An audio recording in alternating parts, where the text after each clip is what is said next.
देखिए, झारखंड के छात्र जहां एक तरफ विधानसभा का घेराव कर रहे हैं, गेट नंबर 1 तक पहुंच चुके हैं और 7 बैरिकेड को तोड़ा है उन्होंने, काटीले बैरिकेड से, जिन्हें उन्होंने उखाड़ फेंका और उन्हें हटाते हुए वो विधानसभा के गेट नंबर 1 तक पहुंच चुके हैं। यानी कि उनका घेराव पूरा हुआ। लगभग हज़ारों की संख्या में छात्र थे। गिनती में कहूँ तो 10,000 से कम छात्र नहीं होंगे। इस बीच जो बड़ी खबर निकल कर सामने आई, दूसरी बड़ी खबर ये कि एल खांगते, जेपीएससी के पूर्व अध्यक्ष और झारखंड सरकार के पूर्व मुख्य सचिव को गिरफ्तार कर लिया गया। सीआईडी ने एल खांगते को उनके आवास से गिरफ्तार किया। वहीं सदर की मेडिकल टीम भी पहुंची थी, उनकी स्वास्थ्य की जांच हुई और उसके बाद यहाँ पर सीआईडी ने उन्हें गिरफ्तार कर लिया है।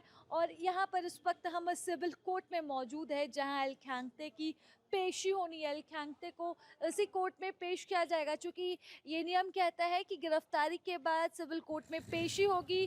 पेशी में सीआईडी अपना पक्ष रखेगी, फिर सीआईडी के पक्ष में फैसला होगा, या तो सीआईडी के पक्ष में फैसला होगा या फिर एल खांगते को न्यायिक हिरासत में भेज दिया जाएगा। दो में से एक चीज़ें होंगी और इसके लिए अभी इंतज़ार, यहाँ पर सीआईडी के अफसर भी अंदर मौजूद है, लेकिन एल खांगते नहीं आए हैं। एल खांगते का इंतज़ार यहाँ पर हो रहा है। एल खांगते को इसी कोर्ट में पेश किया जाना। आप देखिए तस्वीरें कि अभी यहाँ पर 5:30 बज रहे हैं और हलचल लगभग शांत है, लेकिन एक कोर्ट खुला है, क्योंकि उम्मीद है कि एल खांगते की पेशी इस कोर्ट में होगी। और जो बड़ी जानकारी ये है कि एल खांगते झारखंड सरकार में मुख्य सचिव रह चुके। 6 दिसंबर 2023 से 31 अक्टूबर 2024 तक झारखंड सरकार में मुख्य सचिव की जिम्मेदारी एल खांगते ने निभाई। फिर सेवानिवृत्ति के बाद उन्हें 2025 में जेपीएससी के अध्यक्ष की कमान सौंपी गई।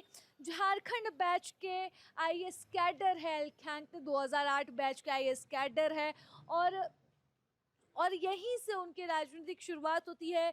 बिहार में भी कलेक्ट्रेट के पद पर उन्होंने अपनी सेवा दी थी। यहाँ पर झारखंड सरकार में मुख्य पद पर रहे और अब जो है अध्यक्ष के पद पर उन्होंने अपनी सेवा दी। 2025 में 2026 तक वो रहे, लेकिन 26 जुलाई को सीआईडी के छापे के बाद उन्होंने इस्तीफा दिया था। उनका कहना था कि इसमें जांच में जो है वो परेशानी, बाधा आ सकती है। इस वजह से एल खांगते का इस्तीफा वहाँ से सीआईडी के जेपीएससी के अध्यक्ष पद से हुआ।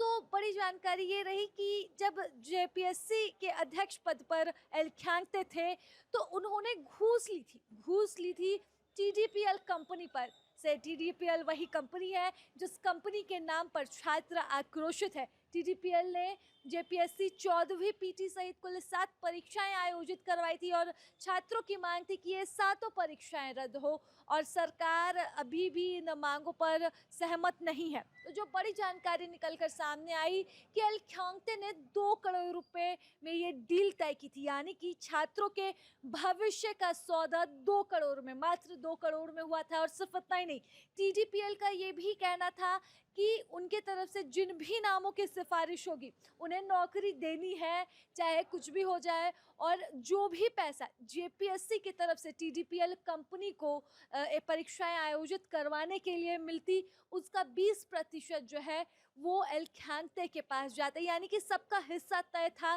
कि किसे कितना कमीशन मिलना है। और इस कमीशन खोरी में 2 करोड़ रुपए ये परीक्षा संचालित करवाने के लिए, टीडीपीएल को टेंडर देने के लिए एल खांगते को मिले थे। और इन सबका सूत्रधार कोई तीसरा व्यक्ति था, जिसके आवास पर भी सीआईडी छापे मार रही है। तो ये बड़ी जानकारी, बड़ी खबर झारखंड के लिहाज से, झारखंड के युवाओं के लिहाज से है, क्योंकि झारखंड के युवा जो है विधानसभा में डटे हुए हैं। तो दूसरी तरफ सीआईडी भी जांच तेज कर चुकी है। एल खांगते की गिरफ्तारी के बाद जब सीआईडी एल खांगते से पूछताछ करेगी उन 2 करोड़ रुपए के आधार पर, चूंकि एल खांगते ने ये बात कबूली है कि टीडीपीएल कंपनी से 2 करोड़ रुपए एल खांगते ने लिए थे टेंडर देने के बदले में। युवाओं के भविष्य को यहाँ पर 2 करोड़ रुपए में एल खांगते ने बेचा और इतने प्रमुख पद पर रहे। तो ये पूरा सिस्टम एक तरह से आप देख सकते हैं कि सभी परीक्षाओं पर अभी आँच आ रही है, क्योंकि ये भी बात सामने आई कि 20% कमीशन जो है वो भी मिलता है जेपीएससी को। तो तमाम बातें अभी सामने हैं, इंतज़ार है तो एल ख्यांगते की कोर्ट में पेशी का, कभी भी उन्हें पेश किया जा सकता है। यहाँ पर सीआईडी के अधिकारी अंदर मौजूद हैं और एल ख्यांगते की जांच हो गई है। अब यहाँ पर पेशी के बाद ही मालूम चलेगा कि सीआईडी को एल ख्यांगते की कितने दिनों की न्यायिक रिमांड मिलती है।